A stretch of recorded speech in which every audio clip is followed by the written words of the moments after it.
자, 반갑습니다. 우리 학생들 희망을 드린 국어 강사 김진입니다. 자, 이번 강의는 현대산문입니다. 현대산문 좀 시험이 다가올수록 좀 이렇게 마음이 많이 좀 이렇게 불안하고 좀 체감 난이도를 많이 받는 것 같아요. 자, 이럴 때일수록 우리는 기본에 충실해야 됩니다. 그 기본이 무엇이냐? 첫 번째는 그냥 읽지 말라는 거예요. 그냥 읽지 말고 어차피 문제를 통해서 인물과 상황, 대략적인 틀을 잡고 읽는 거. 그게 소설의 기본입니다. 두 번째의 기본이 뭐냐면 너무 이렇게 글자를 따라가는 식으로 읽지 마시고요. 누구를 따라가야겠습니까? 그렇죠. 인물이에요. 인물을 따라가며 읽어야겠죠. 그 인물을 따라가면서 심리에 주목하고 그러면서 어디에요? 그 이야기의 흐름에 주목하며 읽어야 됩니다. 자, 우리 학생들이 점점 수능이 다가올수록 불안하고 불안하다는 건 뭐겠습니까? 좀 더 빨리 읽고 싶고 잘하고 싶은 마음 충분히 선생님도 이해됩니다. 하지만 그럴 때일수록 좀 더 소설적인 마인드를 가지고 기본에 충실하면서 읽어나가는 게 정말 중요할 때인 것 같습니다. 자, 그러한 자신감과 기본에 충실해야 된다는 믿음을 가지시고 오늘 수업 들어가도록 하겠습니다. 자, 우리가 오늘 봐야 되는 작품은요. 먼저 영어랭 일기입니다. 죄송합니다. 엄마의 말뚝이죠. 자, 엄마의 말뚝은 우리 학생들 EBS N제 교재에 수록되어 있습니다. 근데 선생님이 오늘 봐야 될 작품은 엄마의 말뚝 연작 소설이잖아요. 엄마의 말뚝 1부는 EBS 교재에서 확인하시고요. 이상 문학상을 받은 엄마의 말뚝 2부로 선생님과 함께 들어가도록 하겠습니다. 그 전에 엄마의 말뚝 1부가 어떤 내용이었는지 한번 확인해 보겠습니다. 보니까는 아빠가 죽고 엄마는 오빠와 나를 서울로 데려간다. 그렇죠. 엄마는 바느질을 하며 고통스러운 생활을 감내하며 사대문 밖의 초라한 새방에 살던 나는 도시적 삶에 길들어가고 엄마는 나를 어디요? 문 안에 있는 학교에 나를 진학시킨다. 까지가 EBS 교재에 수록되어 있습니다. 이 작품에서 엄마의 말뚝, 말뚝이 갖는 의미가 뭐겠습니까?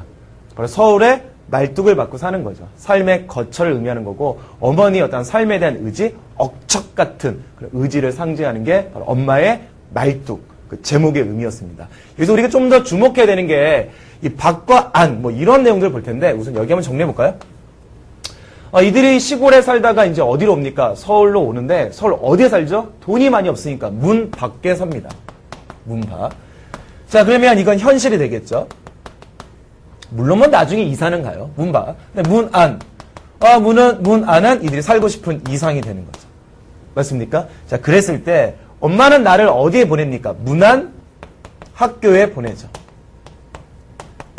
자, 이러한 어머니의 모습은 곧 뭐였습니까? 적어도 내 딸만큼은 어떤 여성으로 키우고 싶다는 거예요. 그렇죠? 신여성이죠. 신여성. 자, 그러면 신여성이란 말이 뭐냐? 신여성은 뭔가 배움이죠, 배움. 옛날에 전통적인 여인들을 보면은 배움도 어떻습니까? 남존여비라고 해서 배움의 기회를 접었죠.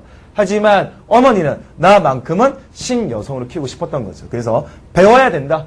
그래서 학교를 어디로 보냅니까? 힘들게, 정말 힘겹게 문안학교로 보내게 되는 거죠. 그 다음에 이제 삶의 어떤 구속이 아닌 자유로운 삶, 뭔가 주체적인 삶을 사는 거 신여성이라고 합니다. 그렇다면 엄마는 나를 그런 신여성으로 키우고자 했고 그래서 나를 어디에 보냅니까? 문안학교에 보내게 되죠. 하지만 나는 행복했습니까? 그렇진 않았죠. 왜냐하면 얘가 살던 곳은 문밖 마을이었어요. 그러다 보니까 문안 학교 애들과 어울리지 못했을 거고요.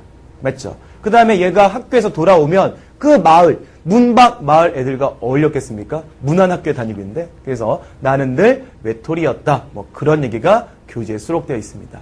여기서 우리가 주목해야 되는 것은 엄마의 말뚝 1부.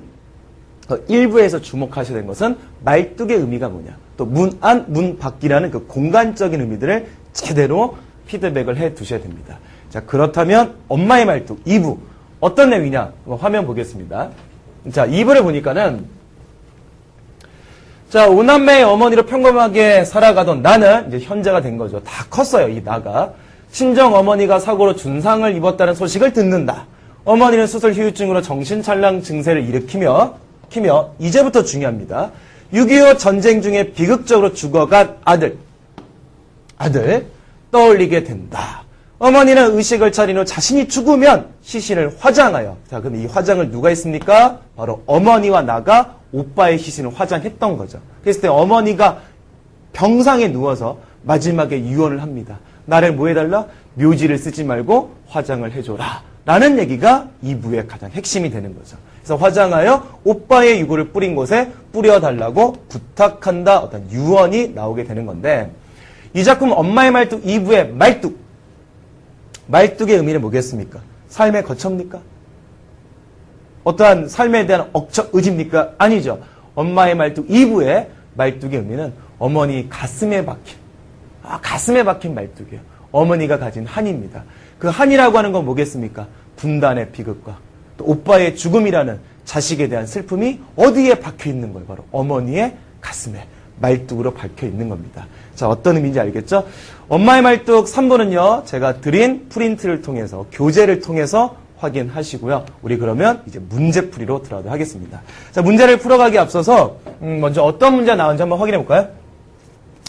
첫 번째 문제는 서술상의 특징이었습니다. 하나를 고르시오라는 문제였죠. 여러분들 이해할 수 있는 것, 지문을 통해서 답을 할 수 있는 것, 그게 무조건 답입니다. 무조건 답입니다.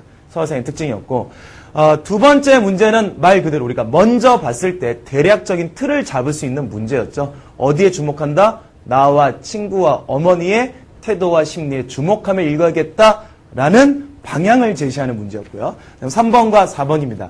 밑줄 친 정보에 대해서 물어보는 문제인데 언제 풀어야 됩니까?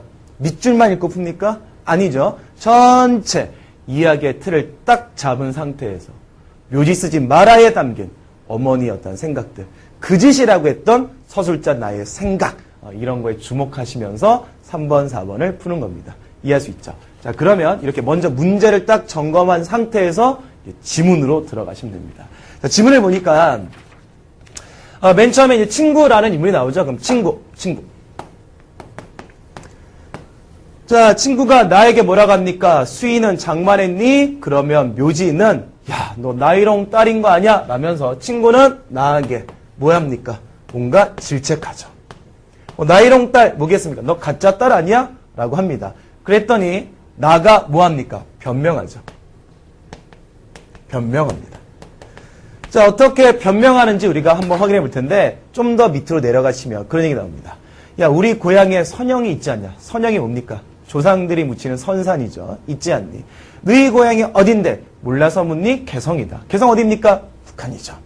거기 있는 선영이 무슨 소용이 있어? 그랬더니 그래도라니 벽면치고 너무 구차스러워. 이걸 통해서 지금 나가 친구에게 뭘 하고 있다? 변명을 하고 있음을 확인할 수 있겠죠.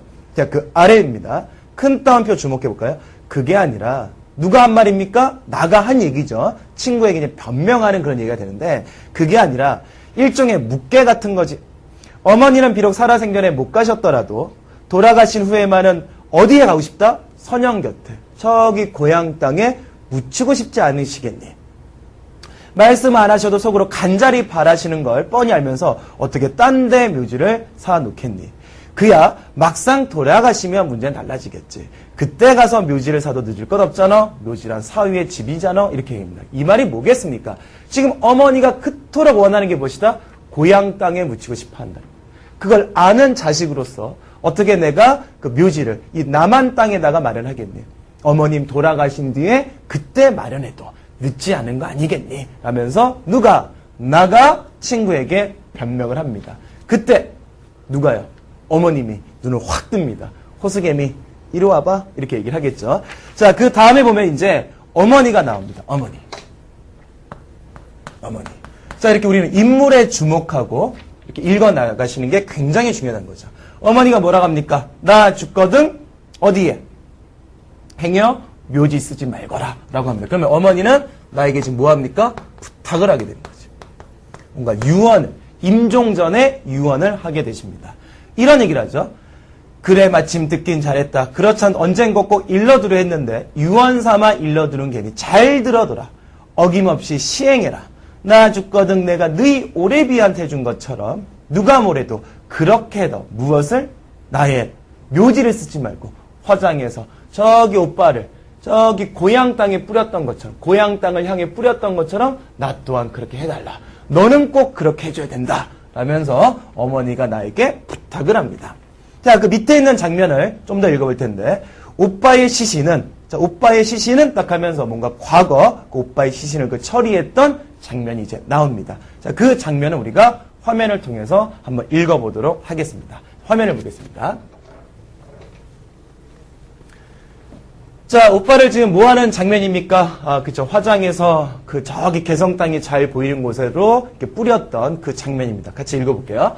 자, 오빠의 살은 연기가 되고 뼈는 한 줌의 가루가 되었다. 어머니는 앞장서 강화로 가는 시외버스 정류장을 갔고, 어머니는 우린 묵묵히 뒤따랐다. 그쵸? 강화도에 내린 어머니는 사람들에게 묻고 물어서 멀리 저기 고향 땅이 보이는 바닷가에 섰다. 자, 그리고 지척으로 보이되 가깝게 보이되 갈 수 없는 땅 어디겠습니까? 개풍궁 땅이 되겠죠. 발음하기 어렵습니다. 그 한 줌의 먼지를 훨훨 낸다. 이 먼지 뭐겠습니까? 오빠의 그 화장된 뼈가루를 의미하겠죠. 보겠습니다. 자, 개풍궁 땅은 우리 가족의 선영이 있는 땅이었지만 조상이 묻히는 그런 선산이 있는 땅이었지만 선영에 못 묻히는 하늘, 한이죠. 이 한은 뭐겠습니까? 바로 어머니의 한이겠죠. 어머니의 한. 그런 방법을 풀고 있다고는 생각되지 않았다. 자, 다시기해서 어머니가 이렇게 한 줌의 어떤 그 잿가루를 뿌리는 걸 통해서 어머니의 그 한이 풀린다고 생각되지는 않았다. 어머니의 모습엔 운명에 순종하고 한을 지그시 품고 삭히는 약하고 다소곳한 티는 조금도 없었다. 굉장히 중요한 거죠. 그럼 어머니가 이렇게 화장에 잿가루를 뿌렸던 것은 어떠한 태도였느냐? 거기에 대한 답이 나오는 것 같아요. 마치 뭐와 같았다? 방금 출전하려는 용사처럼 씩씩하고 도전적이었다. 누가요? 어머니가요. 다음이요. 어머니는 한 줌의 먼지와 바람으로 너무나도 엄청난 것과 싸움을 하고 있어요. 너무나도 엄청난 것. 무엇일까요? 좀 더 읽어볼까요? 어머니에게 그 한 줌의 먼지와 바람은 결코 미약한 게 아니었고 그야말로 어머니를 짓밟고 모든 것을 빼앗아간 어머니가 도저히 이해할 수 없는 뭐야? 나왔죠? 분단, 6.25 전쟁의 비극 이런 거는 괴물과 홀로 거역할 수 없는 유일한 수단이었다라는 거죠. 자, 이 말이 무슨 말이겠습니까? 분단 때문에 갈 수 없어요. 그럼 어머니가 어떻게 한 겁니까? 왜 못 가? 갈 수 있어! 라면서 그 분단의 상황에서 어머니 저항하는 그런 의지의 모습이었죠. 이러한 뼈가루를 뿌렸다고 해서 어머니의 한이 풀리겠습니까? 그건 아니라고 하죠. 그게 아니라 뭔가 이런 분단이라는 괴물과 맞서는 용사처럼 씩씩한 어머니의 모습이었다라고 합니다. 자, 그 다음 장면은 우리가 이따 나중에 문제풀이 할 때 저와 함께 읽어보고요. 우리 1번 문제 풀면서 좀 더 얘기를 해보겠습니다. 선생님이 이제 그 뒤에 있는 장면은 문제풀이 이제 뭐 3번이나 4번 하면서 참고해서 말씀을 드릴 거예요. 여기까지 어떤 대략적인 이야기의 흐름을 잡아내셔야 됩니다. 저는 다 읽지 않았지만 여러분 분명히 다 읽었을 거예요. 맞죠? 중요한 건 뭐겠습니까? 인물 따라가세요. 아시겠죠? 근데 그 인물의 생각과 심리를 따라가시는 독해. 굉장히 중요합니다. 자, 그러면 1번 이제 문제 풀어볼 텐데 1번은 서사의 특징이고요. 하나 고르기 문제입니다. 제가 강의 맨 초반에 말씀드렸죠. 이런 건 어떻게 푸는 거다? 우리 학생들이 이해할 수 있는 거. 지문을 통해서 근거될 수 있는 거. 끄덕끄덕 거릴 수 있는 거. 그것이 무조건 답입니다. 같이 한번 볼게요. 뭐 3번 선택지였는데 공간적인 배경을 형상하고 있다? 보통은 이런 말도 나오고요. 뭔가 좀 묘사라는 말로도 잘 나오죠. 뭐 공간적인 배경을 묘사했냐? 그렇지가 않죠. 우리가 공간이라고 한다면 장소인데 장소에 어떤 묘사는 없었습니다. 이해할 수 있죠? 그래서 구체적으로 형상화했느냐? 그렇지가 않죠. 공간, 장소에 대한 배경, 형상화, 구체적인 묘사는 없었습니다. 자, 4번이 정답인데 과거와 현재를 넘나들면서 비극이 계속되고 있음을 드러내고 있다. 이 말을 굉장히 어렵게 보시더라고요. 이 말을 굉장히 어렵게 보세요. 굉장히 어렵게 볼 필요가 없죠. 이 말은 결과적으로 뭐냐면 과거에도 비극, 현재도 비극. 그것이 넘나들며 계속되고 있다. 두 글자 뭐겠습니까? 지속이죠. 지속. 그러한 그 비극이 지속되고 있다는 걸 잡으시면 돼요. 그 비극이 뭐겠습니까? 과거에 뭐겠습니까? 오빠의 어떤 6.25 전쟁 중에 죽음. 현재는 뭐겠습니까? 어머니의 임종을 앞둔 그러한 죽음. 이러한 과거와 현재의 어떤 비극이 지속되고 있다라는 거죠. 어차피 이 엄마의 말뚝 2부에서 가장 중요했던 포인트는 그거죠. 어머니의 그 한 풀렸습니까? 슬픔 풀렸습니까? 풀리지 않았죠. 가슴 속에 박혀 있는 거죠. 지난날 과거의 오빠의 죽음, 비극이죠. 또 현재 임종을 앞둔 어머니의 그런 모습, 가고 싶어도 갈 수 없는 그 고향 땅, 또 오빠의 어떤 그 죽음에 대한 아픔의 상처가 아직도 어떻습니까? 치유되지 못한 모습. 그렇다면 과거나 현재나 그 비극은 어떻다? 지속되고 있는 거죠. 이해할 수 있죠? 해서 정답은 4번이 나왔습니다. 자, 5번 선지는 진짜 아니죠. 서술자가 누구였습니까? 나였죠. 나에 의해서 처리된 1인칭 시점이었기 때문에 객관적인 태도다라고 할 수 없는 거죠. 주관적인 태도가 있는 것이 바로 1인칭 시점의 특징입니다. 이해할 수 있죠? 자, 그럼 우리는 이제 2번으로 갑니다. 자, 이번 문제는 인물들이 상호간에 보이는 태도와 심리였어요. 아까 전에 우리가 읽었던 것 같은데 친구는 나에게 뭐합니까? 야, 너 수희는, 묘지는 나이롱 딸 아니야? 질책하죠? 나는 뭐합니까? 변명하죠? 여기 있는 거 봐야겠네요. 여기 있는 거. 어머니는 나에게 뭐합니까? 묘지 쓰지 말아라. 부탁을 합니다. 그래서 나는 뭐합니까? 어머니의 그런 행동을 약간 뭐하는 것 같아요? 연민의 시선으로 이해하죠? 그리고 작품 제일 마지막에 어떤 얘기합니까? 어머니의 그런 얘기를 쭉 얘기하면서 제일 마지막에 어떤 말로 끝나요? 나는 그 짓을 또 한 번 할 수밖에 없을 것 같다라고 하면서 어머니의 그런 부탁을 뭐하고 있습니까? 수용하고 있죠. 받아들이고 있어요. 자, 그렇다면 이렇게 수용하고 있다고 하는 것은 어머니의 그러한 부탁을 충분히 나는 뭐라는 거야? 이해가 된다는 거죠. 이해가. 그렇죠? 충분히. 그렇다면 뭔가 연민의 시선으로 연민의 어떤 그런 태도를 가지고 있는 게 납니다. 누구에 대한 연민이겠어요? 바로 어머니겠죠. 그렇죠? 어머니가 가진 그 어떤 분단의 어떤 비극의 한 오빠의 죽음을 경험한 어머니의 슬픔, 그러한 어머니의 그런 모습에 연민의 시선이 있었고 어머니의 그런 모습을 이해했고 마지막에 난 또 그 짓을 할 수밖에 없는 것 같다. 뭐 이런 식으로 어머니의 부탁을 수용하는 장면에서 조금 다소 어려울 수 있습니다만은 연민이라고 하는 그러한 단어를 잡아낼 수 있을 것 같아요. 자, 해서 뭐 정답 몇 번 나왔습니까? 1번이 나오는 그런 문제였죠. 변별력은 여기에 있었습니다. 하지만 이 문제를 틀린 학생 없었어요. 왜냐하면 나머지 3개가 너무나 뚜렷했었죠. 정답은 1번이었고 연민을 이해하는 게 중요했던 문제였습니다. 이해할 수 있죠. 자, 이제 우리 학생 이제 3번으로 갈 텐데 나 죽거든 행여 묘지 쓰지 말거라 라는 어머니의 말이었어요. 다 읽은 다음에 딱 본다면 여기에 대한 설명 분명히 잡아낼 수 있을 겁니다. 우리 학생들이. 그렇죠. 자, 그렇다면 나 죽거든 행여 묘지 쓰지 말아라. 뭐야? 나를 화장해라. 화장해서 어디? 저기 개성 땅에 뿌려라. 라고 하는 거죠. 그렇다면 이 개성이라는 곳은 어디였습니까? 어머니의 어떤 선영이 묻힌 고향이었고요. 고향. 그렇죠. 선영이 묻힌 곳. 그럼 또 하나 뭐 있습니까? 오빠를 뿌린 곳이죠. 오빠를 막 화장해서 뿌렸던 곳이에요. 나를 뭐 해라? 이쪽에 묘지를 쓰지 말고 이거를 해달라. 이러한 설명을 적절한 건데 선택지를 한번 잘 보겠습니다. 분단으로 인한 아픔이 계속되고 있다. 분단으로 인한 아픔. 맞죠?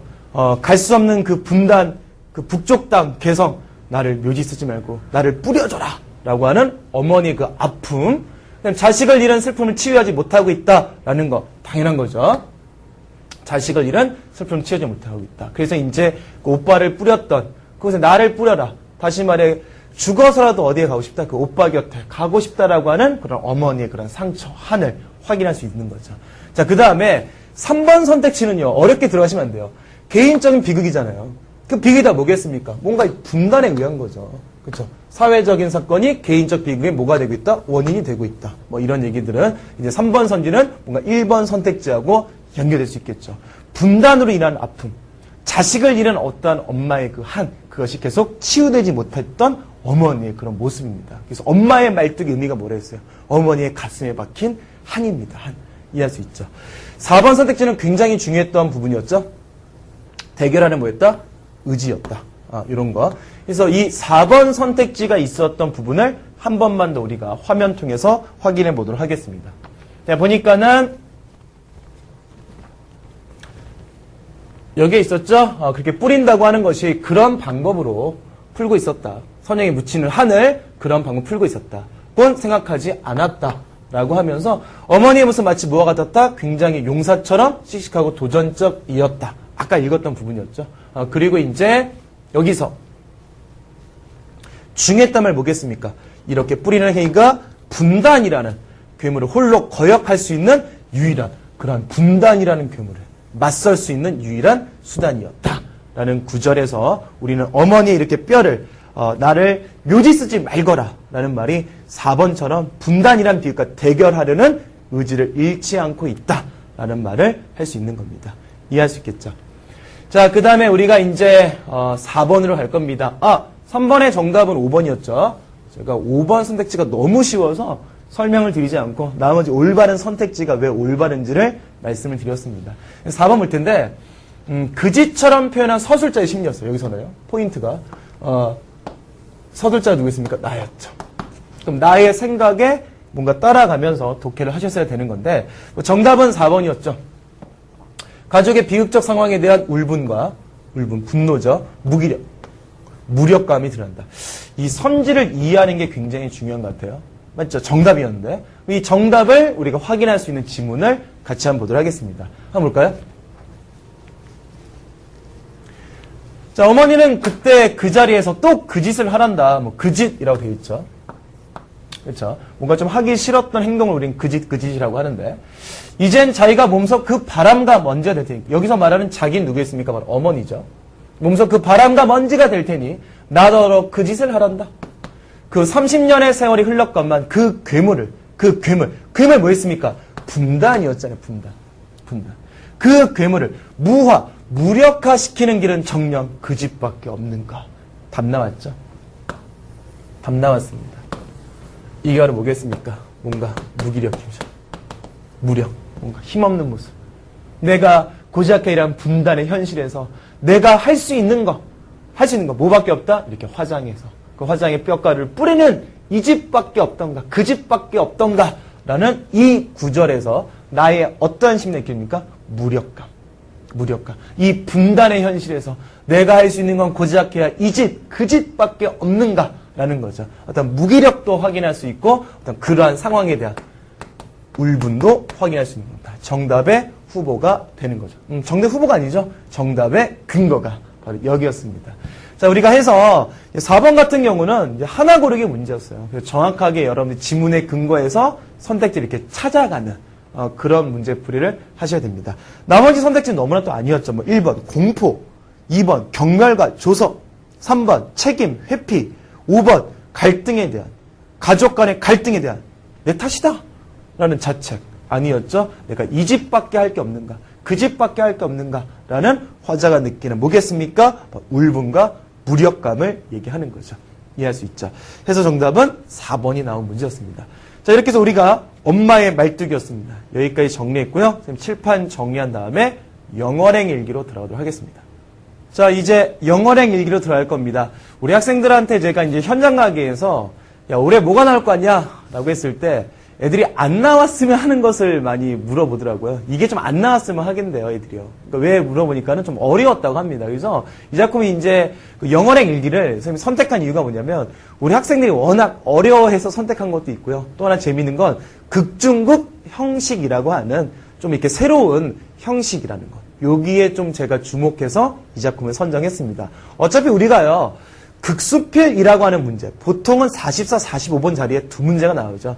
그런 거는 내용적인 면에 대한 부분보다는 극수필은요, 뭔가 표현상의 특징, 여기에서 많은 문제가 출제가 됩니다. 그렇다면 당연히 어떤 그 영어랭 일기, 극중극 형식이라는 거 좀 독특하지 않습니까?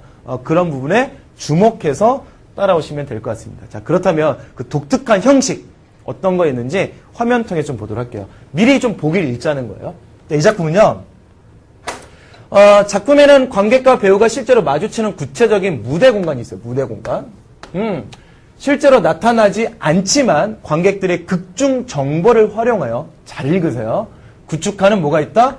가상 공간이 있다. 독특하대요. 또한 무대 공간을 지배하는 뭐가 있다? 흐르는 시간이 있다. 그쵸? 그 다음에 흐르지 않는 시간이 있다. 그 다음 뭐가 있습니까? 전자는 뭐다? 객관적인 시간이고 후자는 뭐다? 심리적 시간이다. 끝. 영어랭 일기에서 가장 중요한 부분. 이게 바로 뭐겠습니까? 한번 볼까요? 극중극 형식이라는 거죠. 자, 그래서 극중극 형식이라고 하는 것은 극 안에 뭐가 있다는 거야? B라는 극이 있다는 거죠. 좀 다르게 한번 보여드려요. 무대가 있다면 A가 있고요. 그 안에 극중극. 이런 식의 형식을 띠고 있다는 거예요. 자, 그래서 뭐 A라고 하는 건 우리 관객들이 지금 보는 거죠. 난 B라고 하는 건 A의 인물들에 의해서 재현되는 과거의 모습이었어요. 이해할 수 있어요? 다시요. A는 우리 관객이 보는 거고요. B는요, A의 관객에 의해서 재현되는 과거의 이야기였습니다. 그 과거의 이야기가 뭐였습니까? 바로 제목이었던 영월행 일기였죠. 영월이 어떤 곳이었어요? 단종의 유배지잖아요. 그 단종의 유배지에 누가 갑니까? 신숙주의 하인과 한 명의 여종이 가죠. 뭘 타고요? 당나귀를 타고 갑니다. 그래서 누구의 표정을 살핍니까? 단종의 표정을 살피죠. 몇 번 살폈죠? 3번 살폈어요. 그때 그 마지막 3번째 표정이 뭐였습니까? 기쁜 표정. 그 표정을 보면서 이제 신숙주와 한 명의 의견의 대립이 있었고요. 그쵸? 아주 오만방자한 표정이다. 한 사람 뭐라고 합니까? 무엇으로부터 다 벗어난 자유로운 그런 표정입니다. 라고 하죠. 그랬을 때 누가요? 한 명애가 죽여야 됩니다. 라고 했더니 그 말을 듣던 누가요? 세조. 세조가 단종을 딱 죽이는 전체적인 B의 얘기였습니다. 이해할 수 있죠? 그 모든 것들이 무엇에 의해 재현됩니까? A. 우리 관객들이 보는 극 A에 의해서 재현이 되는 겁니다. 내용적인 면은 좀 어려워요. 그래서 내용적인 면에 대해서 우리가 제시된 지문을 통해서 하나하나 좀 읽어보도록 하겠습니다. 준비됐죠? 극중국이라는 건 뭔지 알겠죠? 자, 그러면 이제 내용으로 들어갑니다. 내용 좀 볼게요. 앞부분의 줄거리를 좀 볼 텐데, 고서적 수직가인 조당전은 신숙주의 하인과 한 명의 여종이 영월을 어디요? 영월의 단종을 살펴오는 내용으로 되어 있는 영월행 일기를 구입한다. 여기까지 어렵지가 않습니다. 고서적 동호회 회원들은 이 책의 진위와 관련해서 다른 책들을 놓고 원탁 회의를 해요. 독해를 하죠. 독해. 그러면서 영월행 일기를 팔았던 김시향이 책을 돌려달라고 하니까 조당전이 뭐라고 합니까? 우리 한번 재현해보자라고 요구합니다. 이에 김시향은 누구 역할 맡죠? 한 명의 여종 역할하고요. 조당전은 신숙주의 하인 역할을 합니다. 그러면서 실제로 뭘 만들죠? 당나귀를 막 이렇게 깎아서 당나귀를 딱 만들게 됩니다. 됐나요? 이에 김시향은 한 명의 여종이 되어 나무로 깎아 만든 당나귀에 타고 조당전 신숙주의 하인이 되어 당나귀의 고삐를 잡는다. 자, 이 말은 결과적으로 이제 현재 무대에서 김시향과 조당전이 누구 역할을 한다? 신숙주의 하인과 한 명의 여종 역할을 하고요. 뭘 만들었다? 당나귀. 이 당나귀라는 게 또 뭐겠습니까? 현재 우리 무대 내에서 당나귀 보이죠? 또 과거에 영월 갈 때 뭐합니까? 당나귀를 타고 갔다는 거죠. 그쵸? 현재에도 존재하는 당나귀, 과거 재현할 때 쓰이는 또 당나귀. 뭐 그런 게 또 문제화가 하나 됐었습니다. 여기까지 앞부분 줄거리를 딱 잡아내시고요. 그 밑에 보시면 전체를 다 읽기엔 너무나 많은 부분이기 때문에 여러분 다 읽으셨잖아요. 그쵸? 그래서 제가 이제 핵심을 잡아드리겠습니다. 볼게요. 자, 우선은 보겠습니다. 신숙주의 하인이 있죠. 그 다음에 한 명의 여종이 있습니다. 이들이 어딜 갔습니까? 영월을 가죠. 단종이 있었던 유배지 영월을 갑니다. 단종의 표정을 살피러 가죠. 그쵸? 그래서 이제 단종을 살피러 갑니다. 과거죠. 이 모든 것들이 어떤 책에 수록되어 있습니까? 영월행 일기라는 책에 수록이 됐다는 거고, 이것을 뭐합니까? 재현하죠. 자, 신숙주의 하인 역할을 맡은 사람이 누구였어요? 조당전이었고요. 그다음 한 명의 여종 역할이 이제 김시향이었습니다.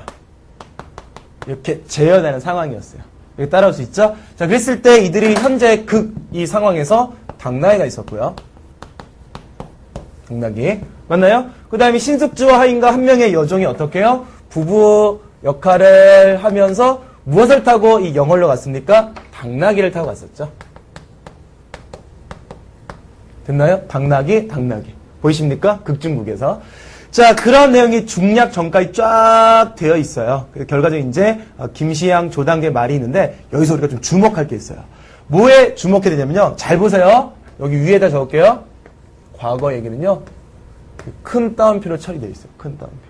그러니까 어차피 이 대본은 배우들이 보는 대본이잖아요. 그쵸? 그랬을 때 지금 무대에서 이루어지는 조당전 김시향의 말은 큰 따옴표가 없고요. 과거를 재현하는 그 강독에서는 뭐가 처리됩니까? 큰 따옴표가 처리되고 있어요. 그래서 현재와 과거 계속 왔다 갔다 되는 그러한 대본의 형식을 가지고 있습니다. 그래서 여기에 좀 주목하세요. 큰 따옴표가 여기에 있다는 거. 과거를 재현했을 때 그 신숙주 하인의 말, 한 명의 여종의 말, 또 그때 임금, 세조의 말, 이런 것들은 다 큰 따옴표로 처리됐음을 확인하셔야 됩니다. 중략 다음은요. 어떤 내용이 있냐면요. 결과적으로 이제 세조실록이라는 또 책이 있네요. 세조실록이라는 책을 통해서 그 당시 뭐 어전회의가 언제 열렸다. 또 세조가 어전회의가 늦게 열리니까 뭐 화를 냈었다. 라는 식으로 세조실록에 담긴 내용이 있었고요. 그 다음에 어떤 책이 있었죠? 해안지록이라는 책이 있었어요. 그러니까 우리가 이런 말들 이제 지시문에서 확인할 수 있죠. 해안지록이라는 책을 펼쳐놓으면서 무엇을 재현합니까? 뭘 재현하죠? 이거였죠. 바로 영월에 가서 단정의 표정을 살피고 왔을 때 보이는 누구의 반응이요? 신하들의 반응이 나와요. 그때 또 어떻게 재현이 되냐면 여기다 한번 정리해볼까요? 신숙주 한명회. 근데 이들이 지금 무엇을 참고해서 강독하냐면요. 이거를 참고해서 강독, 재현이 들어가고 있어요. 그래서 신숙주는 영월의 단종의 영월에 있었던 단정의 표정, 그 기쁜 표정을 보고 뭐라고 합니까? 뭔가 뭐 욕망으로부터 벗어난 뭔가 자유로운 뭐 그러한 표정입니다. 이렇게 얘기를 하죠. 한 명이 뭐라 합니까? 오만 불손한 표정입니다. 이렇게 얘기합니다. 서로 이제 뭐 하는 거예요? 얘는 또 얘는 서로 의견에 갈등이 있죠. 그쵸? 그러니까 신숙주는 그 단정의 표정을 가지고 뭔가 자유롭게 된 뭔가 욕망으로부터 벗어난 그러한 표정입니다. 한 명에는 오만 불손한 그런 표정입니다. 이렇게 의견의 대립이 있었고요. 그것이 다 무엇을 참고해서요? 해안지록을 참고해서 강독되고 있는 상황입니다. 그랬을 때 이 세조는 누구의 말을 듣게 됩니까? 이 한 명의 말을 듣게 되면서 단정을 뭐해라? 죽여라. 세상에는 태양이 하나밖에 없다. 죽여라. 이런 얘기를 하게 됩니다.